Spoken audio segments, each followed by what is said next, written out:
கடும் வெப்பமான மதியத்தில் ஆபிரகாம் கூடார வாசலில் அமைதியாக உட்கார்ந்திருந்தான். அவன் தன் கண்களை உயர்த்தி பார்த்தான். இதோ 3 புருஷர். அவர்களை பார்த்தவுடன் அவன் உள்ளம் தெய்வீகத்தை உணர்ந்தது. அவர்கள் யார் என்பதை அறிந்து கொண்டான். அவன் உடனே எழுந்து அவர்களை நோக்கி ஓடினான்.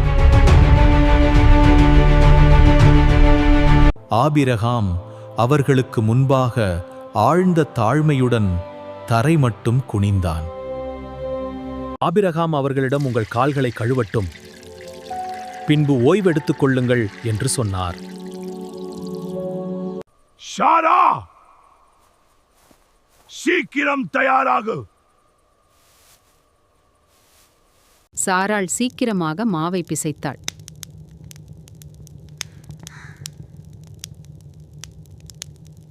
ஆபிரகாம் ஒரு நல்ல இளங்கன்றை தேர்ந்தெடுத்தான்.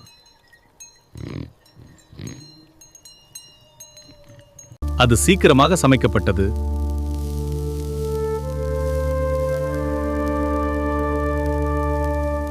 ஆபிரகாம் அதை 3 பேருக்கும் அன்போடு பரிமாறினான். அவர்கள் 3 பேரும் அமைதியாக உண்டார்கள்.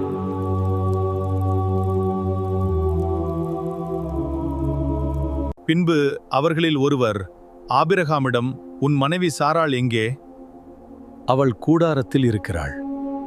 அவர்கள் பேசியதை சாராள் மறைந்து கேட்டுக்கொண்டிருந்தாள்.